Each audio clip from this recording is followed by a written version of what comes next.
বৃহস্পতিবার সন্ধ্যার পর থেকে নিয়ে জুমার দিন সন্ধ্যার আগ পর্যন্ত এই 24 ঘন্টা সবচেয়ে গুরুত্বপূর্ণ আমলগুলোর মধ্যে থেকে একটা হলো এমন একটা আমল যে আমলের ফজিলত এত বেশি, আল্লাহর জমিনে যত আমল আছে ফজিলতপূর্ণ, অনেক উলামায়ে কেরামের মন্তব্য হলো এই রকম বেশি ফজিলতপূর্ণ আমল আর দ্বিতীয়টা নাই।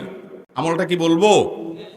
আমলটা হলো জুমার দিন যদি কেউ গোসল করে, গোসল ফরজ হয়, গোসল করে, গোসল করার পর আগে আগে ঘুম থেকে উঠার পর মসজিদে আগে আগে যায়, মসজিদে আগে আগে যায়, পায়ে হেঁটে হেঁটে মসজিদে যায় এবং আগে আগে গিয়ে ইমামের খুব কাছাকাছি গিয়ে বসে খুতবা শ্রবণ করে, কোনো কথাবার্তা বলে না, অনর্থক কাজ করে না।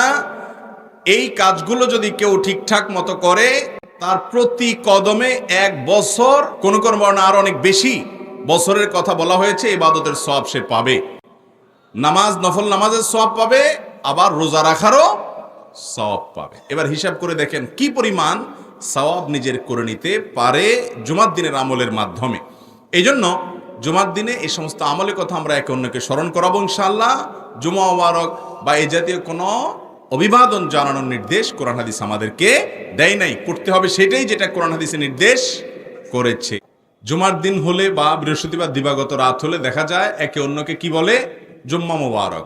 ঈদ মুবারক যেরকম বলে সেরকম কি বলে? জুম্মা মুবারক বলে। তো মূলত ঈদ উপলক্ষে, ঈদ উল ফিতর বা ঈদ উল আজহা উপলক্ষে সাহাবীরা একে অন্যকে শুভেচ্ছা জানাতেন এবং একে অন্যকে ঈদ উল আজহা ঈদ উল ফিতর উপলক্ষে দোয়া করতেন, তাকাব্বালাল্লাহু মিন্না ওয়া মিনকুম। তাকাব্বালাল্লাহু মিন্না মানে রমজানে যত ইবাদত করলাম ঈদ উপলক্ষে আল্লাহ আমাদের সেগুলো যেন কবুল করেন, আর কোরবানির ঈদে আগে জিলহজের প্রথম 10 দিন ইবাদত বন্দেগী যা করতে পারলাম সেগুলো যেন আল্লাহ আমাদের কবুল করেন। ঈদটা হলো মূলত ইবাদতের কারণে, রমজানের সারা মাস ইবাদত করেছেন সেজন্য একটু আনন্দের সুযোগ ঈদ উল ফিতর। জিলহজের প্রথম 10 দিন ইবাদতের মৌসুম, ইবাদত করেছেন, এই জন্য তার নগদ পুরস্কার ঈদ উল আজহা। তো আগের দিনগুলোর ইবাদত যেন কবুল হয় সেজন্য দোয়া করতেন সাহাবীরা, এটা ছিল সুন্নাত। বাকি ঈদ মুবারক মানে তোমার ঈদ বরকতময় হোক, এটাও একটা দোয়া, এটাও একটা শুভেচ্ছা। জুমার দিন উপলক্ষে কোনো শুভেচ্ছা বিনিময় করার কথা সাহাবায়ে কেরাম থেকে বর্ণিত নাই। ইসলামের কাজ হিসাবে, ধর্মের কাজ হিসাবে যদি কেউ কোনো ফরম্যাট, কোনো ইবাদত, কোনো ভালো কাজের সিস্টেম চালু করে অথচ সেই ব্যাপারে কোরআন হাদিসে কোনো প্রুফ না থাকে, একটা হলো যে ওয়াসিলা বা মাধ্যম, মৌলিকভাবে ধর্মীয় কাজ না, যেমন এই যে মাইকের ব্যবহার, এটা মাধ্যম আওয়াজটাকে পৌঁছানোর জন্য, এই মাইক ব্যবহার করা আলাদা কোনো ইবাদত না। আরেকটা হলো মূলগতভাবে ইবাদত, যেটা মূলগতভাবে ইবাদত মাকাসেদ যেটাকে বলা হয়, সেখানে নতুন কিছু সংযোজন করা যাবে না, সেখানে সেটাই গ্রহণ করতে হবে যেটা কোরআন এবং হাদিস থেকে বর্ণিত হয়ে এসেছে। অতএব জুমা মুবারক এরকম বলা বা জুমার দিন উপলক্ষে কোনো অভিবাদন আদান প্রদান করার কোনো শিক্ষা, কোনো নির্দেশ কোরআন হাদিস থেকে আমরা পাই না। যার কারণে এই দিনকে কেন্দ্র করে কোনো শুভেচ্ছা বিনিময় করাকে কেউ সুন্নাহ মনে করলে, জুমার দিনের আমল মনে করলে সেটা ভুল হবে, সেটা পরিত্যাজ্য হবে, সেটা বেদাতে পরিগণিত হতে পারে। আর জুমার দিনের যে সুন্নাহগুলো আছে সেগুলো স্মরণ করিয়ে যাওয়া যেতে পারে, যে আজকে জুমার দিন, দুরূদ পড়ার দিন। সপ্তাহের মধ্যে দুরূদ পড়ার জন্য সবচেয়ে শ্রেষ্ঠ দিন কোনটা? জুমার দিন। নবী করিম সাল্লাল্লাহু আলাইহি ওয়াসাল্লাম বলেছেন, আগফিরু আলাইয়া মিনাস সালাতি মিন ইয়াউমিল জুমআতি ওয়া লাইলাতিল জুমআহ, বাইহাকির হাদিস। তোমরা জুমার রাতে এবং জুমার দিনে আমার প্রতি বেশি বেশি দুরূদ প্রেরণ করবা।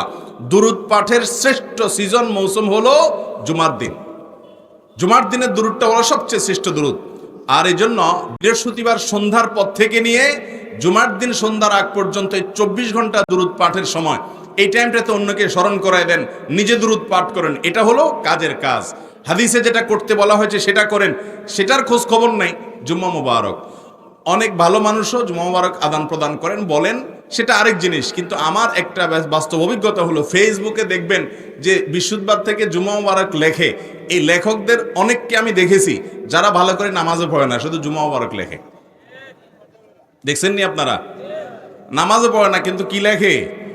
জুম্মা মুবারক লেখে। যাক, তাও ভালো, জুম্মা মুবারক লেখছে, অন্য কোনো আজে বাজে কোনো খারাপ কথা, গুনাহের কথা লেখে নাই। এটা হলো মনের সান্ত্বনা, কিন্তু জুমা মুবারক নয়। আমরা জুমা উপলক্ষে জুমার সুন্নতগুলো স্মরণ করিয়ে দিব, যে এরা দিন সূরা কাহাফ তেলাওয়াত করো এবং দুরূদ পাঠ করো, এ আমল করো, এ আমল করো, গোসল করো, আগে আগে মসজিদে যাও, খুতবা শোনো এবং অন্যান্য কাজ করো। সেগুলো হলো আমাদের সবচেয়ে গুরুত্বপূর্ণ কাজ। আল্লাহ তাআলা আমাদেরকে আমল করার তৌফিক দান করুন।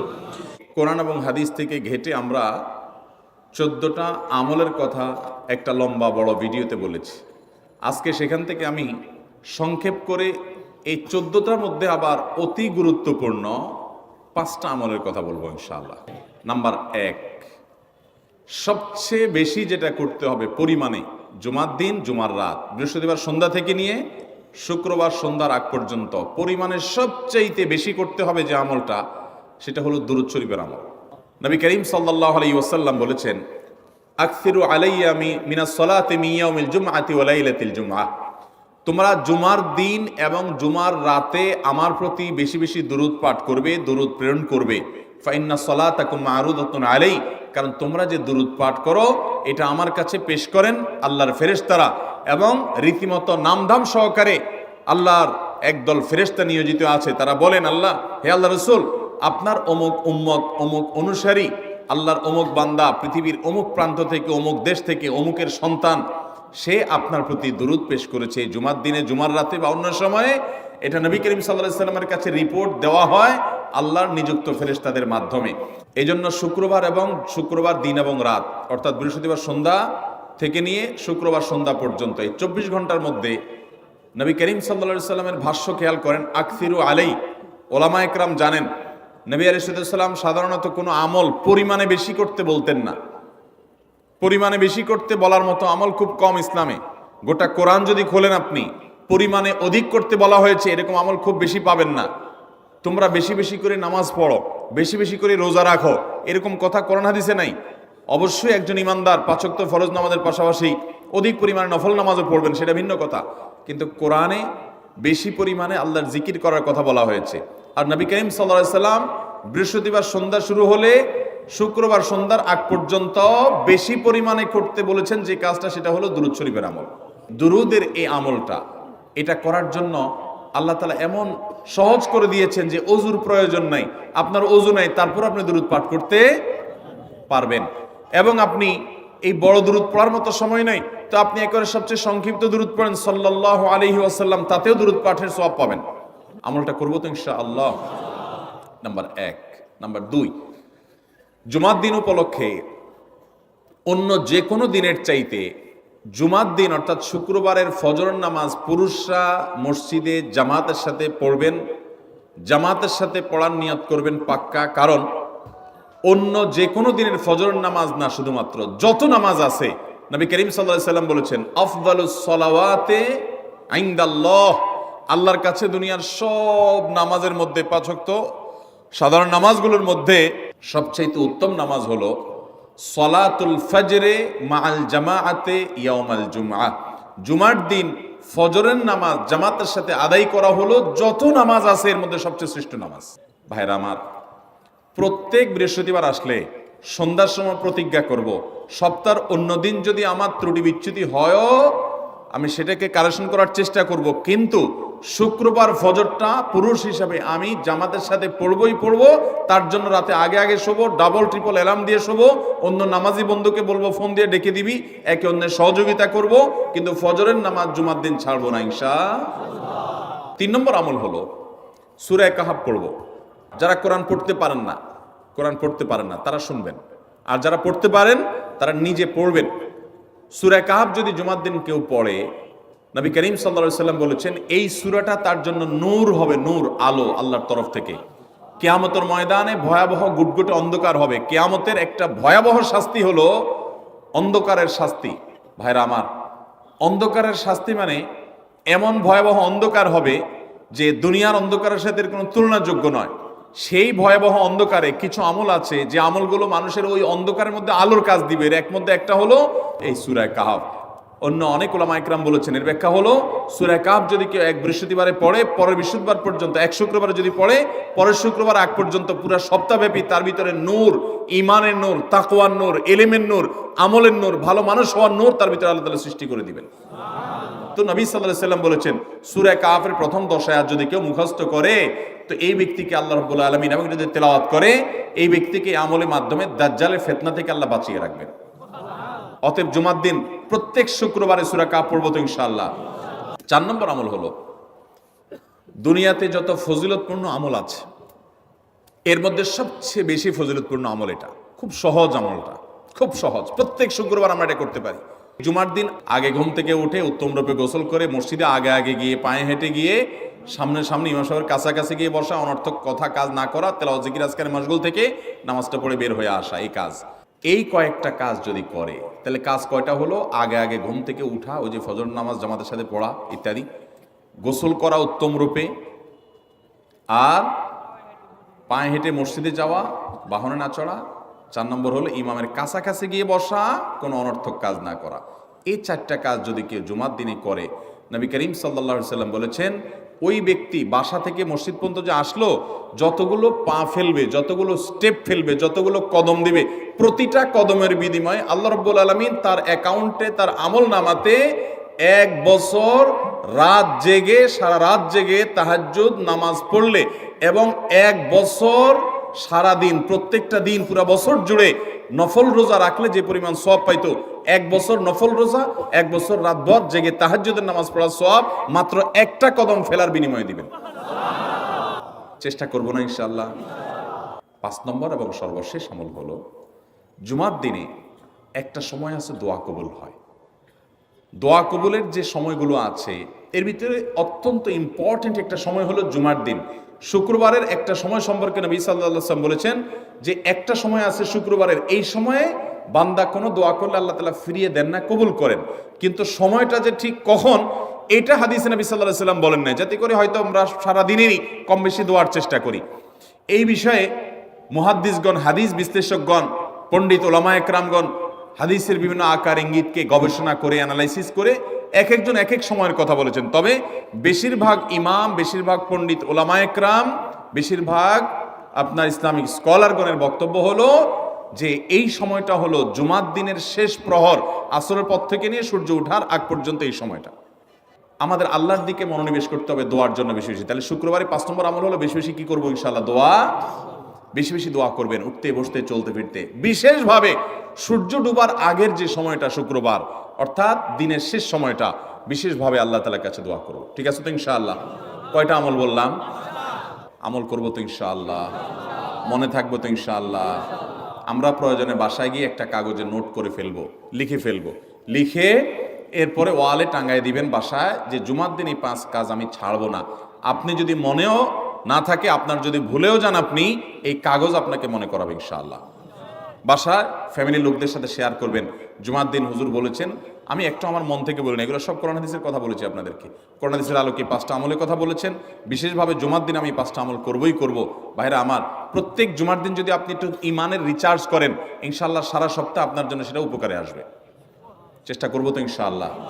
আল্লাহ তাআলা এই আমলগুলো আমাকে, আপনাকে, আমাদের সবাইকে করার তৌফিক দান করুন। আল্লাহর কাছে সবচেয়ে পছন্দনীয় কাজ, সবচেয়ে আল্লাহর ভালোবাসার কাজ বান্দার, সেই কাজ, যেই ভালো কাজ, যেই ইবাদত, যে আমল বান্দা নিয়মিত করে, পরিমাণে সেটা অল্প হলেও হোক, পরিমাণে অল্প কিন্তু করে নিয়মিত, আল্লাহর কাছে আমলটা বেশি প্রিয় সেই আমলের তুলনায় যে আমল একসাথে অনেক করা হয় কিন্তু পরে আর করার কোনো খবর নেই। কেউ রমজানে কোরআনে কারীম 2 খতম দিয়েছেন, মাশাআল্লাহ, কেউ 3 খতম দিয়েছেন, কিন্তু রমজানের পরে কোরআনে কারীম 3 খতম, 2 খতম, 1 খতম দেয়া তো দূরের কথা, পরবর্তী রমজান পর্যন্ত আর কোরআনটা ছুঁয়ে দেখা হয় না, খুলে পড়া হয় না, তেলাওয়াত করা হয় না, 1 পৃষ্ঠা পড়ার সুযোগ হয় না।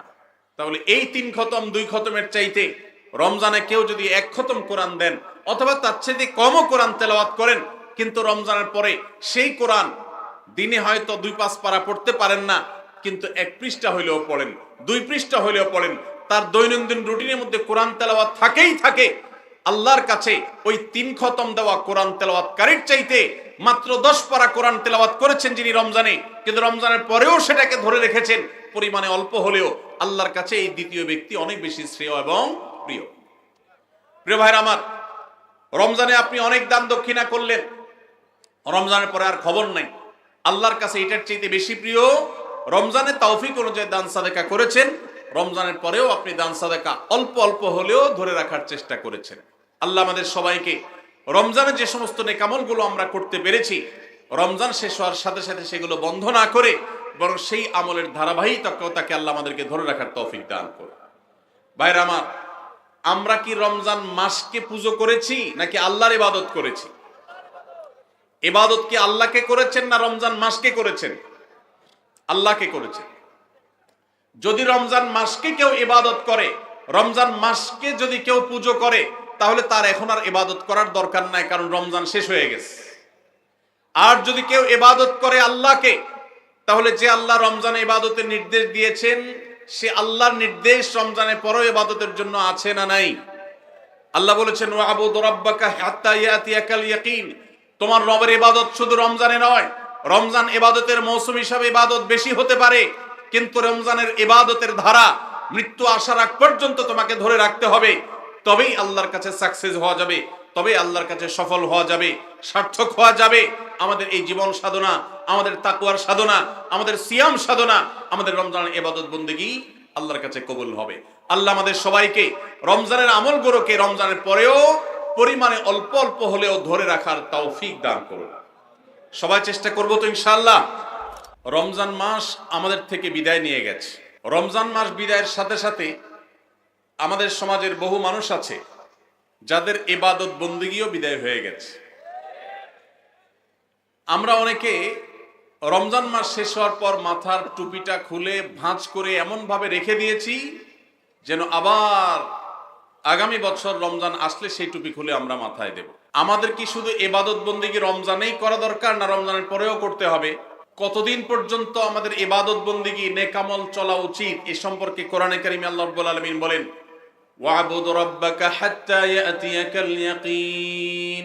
তুমি তোমার রবের ইবাদত করতে থাকো। কতদিন? ঈদুল ফিতরের চাঁদ দেখার আগ পর্যন্ত। কি বলেন? ঈদুল ফিতরের চাঁদ ওঠার আগ পর্যন্ত ইবাদত করো, এরকম কিছু? আল্লাহ বলেছেন, ওয়াবুদ রাব্বাকা হাত্তা ইয়াতিয়াকাল ইয়াকিন। তোমার মৃত্যু আসার আগ পর্যন্ত তোমার রবের ইবাদত তুমি কন্টিনিউ করতে থাকো, নিয়মিত করতে থাকো, ইবাদতের ধারাকে অব্যাহত রাখো। ইবাদত থামাবে না মৃত্যু আসার আগ পর্যন্ত। ইবাদত কতদিন চলবে? মৃত্যু আসার আগ পর্যন্ত। আমরা যারা রমজানের মৌসুমী মুসল্লি হয়েছি, রমজানের পরে আর মসজিদের দিকে আমাদেরকে আসতে দেখা যায় না। আমরা যারা রমজানের দান সাদেকা করেছি, রমজানের পরে আর আমাদের দান সাদেকা করতে দেখা যায় না। আমরা যারা রমজানে কোরআন তেলাওয়াত করেছি, তারাবির নামাজে কোরআন শ্রবণ করেছি, শুনেছি, রমজান চলে যাওয়ার পরে কোরআন আর ছুঁয়ে দেখা, স্পর্শ করার তৌফিক সুযোগ আমাদের যাদের হয় না, প্রিয় ভাইরা আমার, আমাদের জন্য অত্যন্ত ভয়াবহ একটা বার্তা আছে। সে বার্তা কি? আল্লাহ রাব্বুল আলামিন কোরআনে হাকিমে ইরশাদ করেছেন তিনি কার আমল ইবাদত কবুল করেন। আমরা যারা রমজানে প্রত্যেকে যার যার সাধ্য অনুযায়ী কম বেশি ভালো কাজ করার চেষ্টা করেছি, রমজানে রোজা রেখেছি, তারাবির নামাজ পড়েছি, কোরআন তেলাওয়াত করেছি, কোরআন তেলাওয়াত শুনেছি, দান সাদেকা করেছি, তাসবিহ তাহলিল করেছি, দোয়া করেছি, রোনাজারি করার চেষ্টা করেছি, যতটুকু তৌফিক হয়েছে ভালো কাজ করার চেষ্টা করেছি। রমজান মাসে যে সমস্ত ভালো কাজ, যে সমস্ত নেকামল আমরা করেছি, এর কোনটা আল্লাহর কাছে কবুল হয়েছে আর কোনটা হয়নি, এটা বোঝার বা এটার নিশ্চিতভাবে জানার কোনো উপায় বা সিস্টেম কি আছে? নাই। কিন্তু কোরআনে কারীমের একটি আয়াত থেকে আমরা ধারণা নিতে পারি কাদের আমল ইবাদত আল্লাহর কাছে কবুল হয়েছে। আল্লাহ রাব্বুল আলামিন ইরশাদ করেছেন, ইন্নামা ইয়াতাকাব্বালুল্লাহু মিনাল মুত্তাকিন। আল্লাহ রাব্বুল আলামিন মুত্তাকিদের, আল্লাহ ভীরুদের, যাদের মধ্যে আল্লাহ ভীরুতা অর্জন হয়েছে, যাদের মধ্যে আল্লাহর ভয়ের চেতনা জাগ্রত হয়েছে, সেই চেতনা থেকে যারা আল্লাহর আদেশ নিষেধ অনুযায়ী নিজেকে পরিচালিত করে, তাকওয়া চর্চা করে, মুত্তাকিদের কাতারে যারা নিজেদেরকে শামিল করতে পারে, আল্লাহ রাব্বুল আলামিন বলেছেন আল্লাহ তাআলা তাদেরটাই কবুল করেন।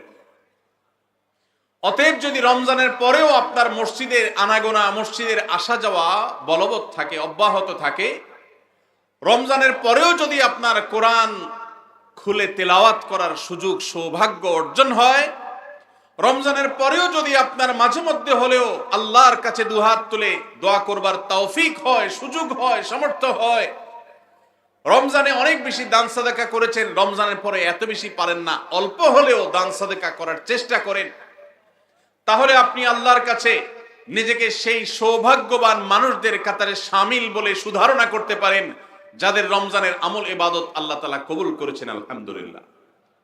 প্রিয় ভাইরা, আমাদের আমল ইবাদত কবুল হয়েছে কিনা এটা বুঝার সবচেয়ে বড় মাধ্যম হলো এটি, রমজানের পরেও যদি আমি রমজানের আমল ইবাদতের ধারাকে ধরে রাখতে পারি, অব্যাহত রাখতে পারি, সে আমলগুলো পরিমাণে, ভলিউমে সেরকম করতে না পারলেও অল্প অল্প করে হলেও যদি রমজানের পরে সেগুলোকে আমরা ধরে রাখতে পারি, এখনো মসজিদে যাওয়া আসা থাকে, কোরআনের সাথে সম্পর্ক থাকে, অন্যান্য নেকামলগুলো যদি অল্প অল্প করেও করতে পারি, তাহলে এর মানে হলো এটা আলামত আল্লাহ তাআলা আমার রমজানের ইবাদত কবুল করেছেন, আমাকে মুত্তাকিদের কাতারে শামিল করেছেন।